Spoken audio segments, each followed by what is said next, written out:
La volonté suffit-elle à maîtriser ses calories et à suivre ce régime? Aujourd'hui, on démonte le mythe de la volonté en matière de régime avec les recherches de Tracy Mann et on va voir ça tout de suite après l'intro.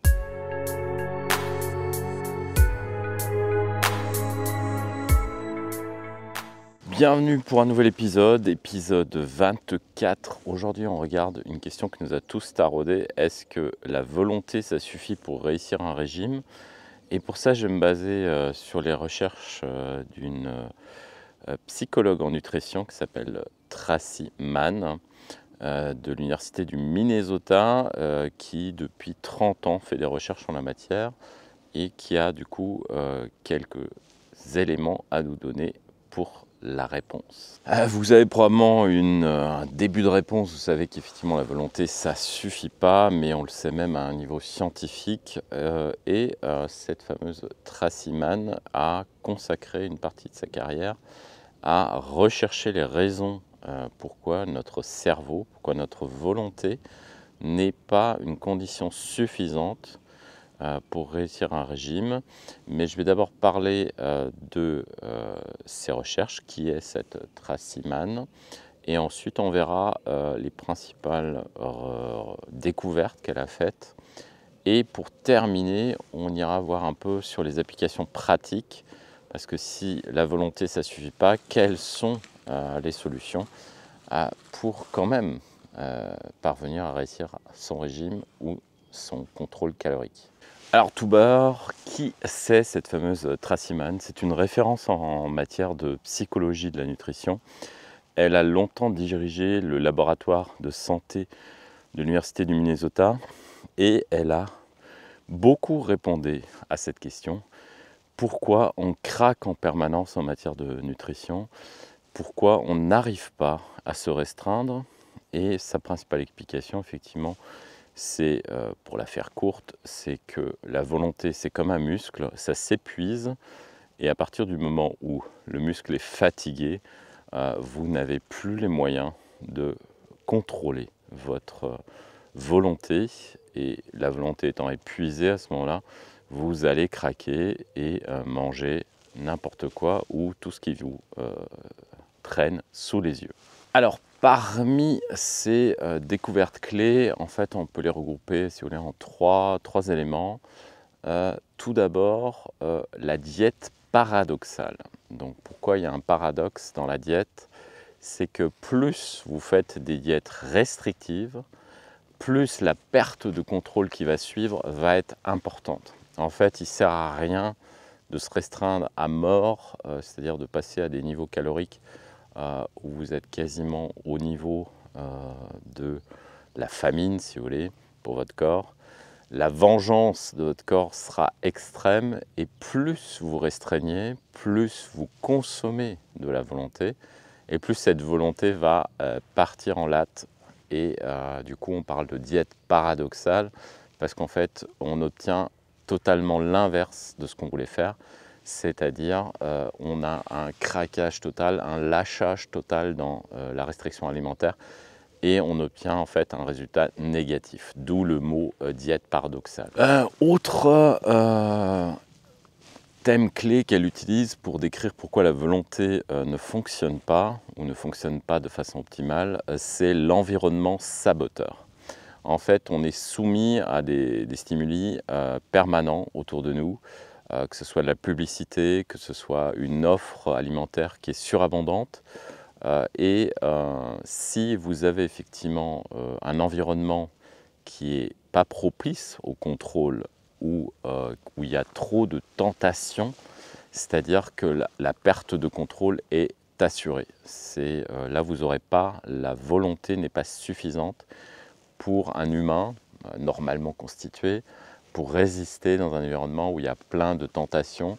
C'est-à-dire que, je donne un exemple, par exemple dans une famille où il y a une personne qui fait un régime et le reste de la famille est en mode alimentation normale, voire mange la malbouffe, la personne, même si elle se prépare des plats sains à côté du reste de la famille, elle va avoir énormément de mal à maintenir cette discipline parce qu'elle est dans un environnement qui sabote ses résultats. Là aussi, la volonté, l'exposition à un environnement avec plein de tentations va faire dérailler la personne. Et là aussi, dans les études, c'est implacable. L'environnement saboteur va ruiner vos résultats. Autre thématique clé ou découverte clé de sa recherche, c'est le mythe du contrôle total en matière d'alimentation. Personne ne peut contrôler de façon totale son alimentation dans la vie réelle. C'est quelque chose qui est impossible et en fait c'est aussi une des raisons pour laquelle toutes ces méthodes très restrictives, on vous dit de faire comme ça, comme ci, ce ne sera pas tenable et donc les gens ne peuvent jamais maintenir ce contrôle total et en plus il est vain puisque vous ne pouvez pas l'atteindre. Donc ça, je sais pas, vous avez vu ces petites vidéos de gamins qu'on met devant une boîte, pas une boîte ou par exemple une assiette avec 2 gâteaux et on leur dit si vous patientez un quart d'heure, au lieu d'avoir 2 gâteaux, vous en aurez 4. Et on laisse ces 2 enfants seuls devant les gâteaux et on attend pour voir ce qui se passe, qui est un peu des expériences de psychologie un peu curieuses. Mais souvent, les enfants, même sachant qu'en attendant un quart d'heure, ils vont pouvoir avoir une récompense qui est le double de ce qu'ils ont maintenant, vont pas tenir et vont manger les cookies qui sont dans l'assiette devant eux. Que ce soit des enfants ou un adulte, ce sera à peu près le même résultat. La perte de contrôle et la volonté n'est pas suffisante devant la tentation alimentaire. Ça vous explique aussi que dans un environnement où effectivement on nous explique que perdre du poids c'est aussi simple que manger, bouger, mais que derrière on ne vous dit pas comment, quelles sont les implications, quel contexte il faut pour manger moins, bouger plus. Vous connaissez ce gimmick à la con sous les publicités, ou manger moins salé, manger moins sucré. Ça ne veut rien dire parce que on se prive de tout l'aspect psychologique en fait de la nutrition et c'est pour ça que les travaux de Tracy Mann sont très intéressants. C'est que voilà, c'est à prendre en compte dans votre perte de poids. En fait, le contrôle total n'existe pas, il n'est pas dans nos capacités humaines et du coup on ne perd pas du poids, en tout cas pas de façon durable, avec des régimes extrêmement contraignants qui vont en plus avoir des résultats négatifs au long terme. Voilà, alors qu'est-ce qu'on fait? On remballe le matériel, on coupe la caméra, c'est foutu, on ne peut pas maigrir parce qu'on n'a pas assez de volonté et donc on ne va pas réussir à se restreindre. Il y a quand même quelques applications pratiques à cette réponse à la question est-ce que la volonté ça suffit? Est-ce que la volonté ça marche? En fait ça ne marche pas, en tout cas ça ne marche pas de façon assez efficace. Mais on va dire il y a quand même quelques indications de ce qui va marcher avec ces nouveaux paramètres. Et du coup, par exemple, on peut utiliser le fait d'utiliser ce qu'on appelle une loi de Pareto, c'est-à-dire une loi de rendement asymétrique. C'est-à-dire que vous allez manger 80% des choses que vous mangez ou qui sont à votre disposition sont des choses saines et vous n'aurez que 20% des choses qui sont malsaines dans votre environnement. Et vous pouvez aussi, par exemple, cacher le paquet de chips derrière les légumes ou le rendre plus difficilement accessible. Donc l'idée derrière, c'est de la majorité des choses qui sont chez vous, essayer effectivement d'avoir des choses saines à portée de vue et des choses malsaines beaucoup plus difficiles d'accès, soit quasiment pas à disposition dans votre domicile, dans votre environnement de travail, pour effectivement ne même pas faire fonctionner votre volonté. Si vous mettez dans une position où la volonté ne doit pas travailler pour éviter quelque chose, évidemment ce sera plus simple que de la laisser échouer si vous êtes exposé à 100% de nourriture malsaine et aucune alternative saine sous les yeux. Évidemment, ça va mieux marcher dans ce cas-là. Ça veut dire concrètement, si vous commencez un régime, nettoyez vos placards, nettoyez votre frigo, ayez à votre disposition que des alternatives saines pour débuter votre régime dans des conditions optimales. Autre technique pour pas utiliser sa volonté qui va échouer, c'est d'utiliser ce qu'on appelle la technique du non-choix, c'est-à-dire que vous ne vous mettez pas en position de choisir et d'avoir le choix ou d'être dans une position où vous allez devoir improviser. Donc vous préparez vos repas à l'avance, vous avez déjà décidé ce que vous allez manger et donc par exemple vous suivez un meal plan, un plan nutritionnel et vous en déviez pas et comme ça vous ne ferez pas de l'improvisation et vous risquez pas de dévier de vos objectifs,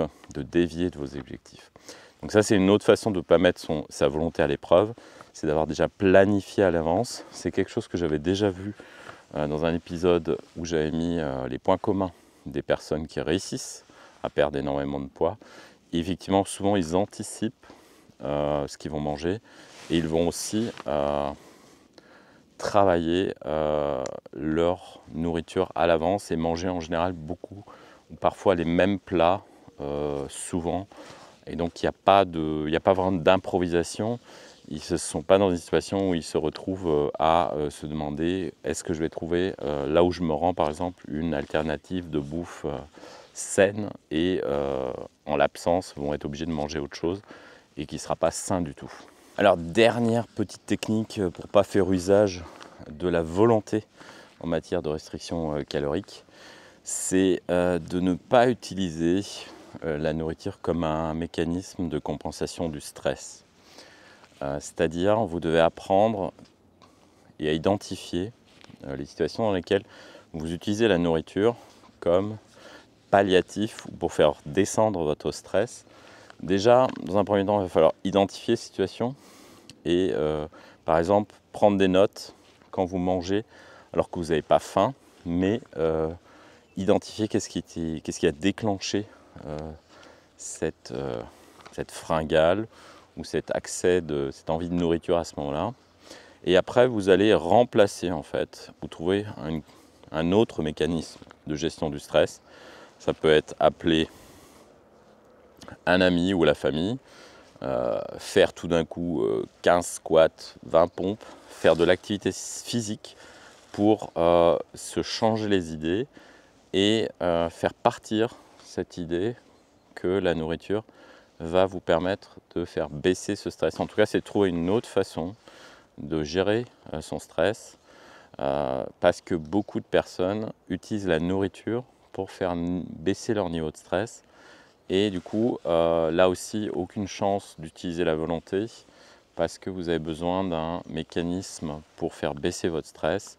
Alors trouvez là une solution de gérer votre stress ou l'accès de stress à ce moment-là d'une autre façon que de manger. Et ça vous permettra aussi d'éviter des écarts qui peuvent dégrader vos résultats sur le long terme. Une fois de plus, quelques mythes à la con en matière de régime. Par exemple que il suffit d'avoir la volonté pour maigrir, c'est pas le cas. C'est même prouvé scientifiquement qu'on ne réussit pas à coup de volonté.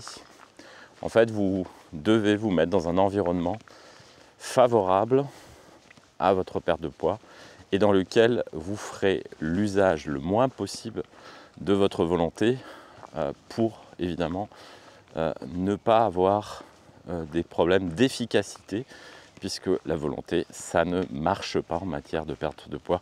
En tout cas, ce n'est pas suffisant pour maintenir une restriction alimentaire. Il faut d'autres stratégies. Voilà, je vous dis à très bientôt pour un nouvel épisode. Si vous avez aimé, comme d'habitude, likez, commentez, partagez cette vidéo et abonnez-vous. Vous êtes de plus en plus nombreux à suivre ces vidéos. Je vous en remercie et je vous dis à très bientôt. Ciao.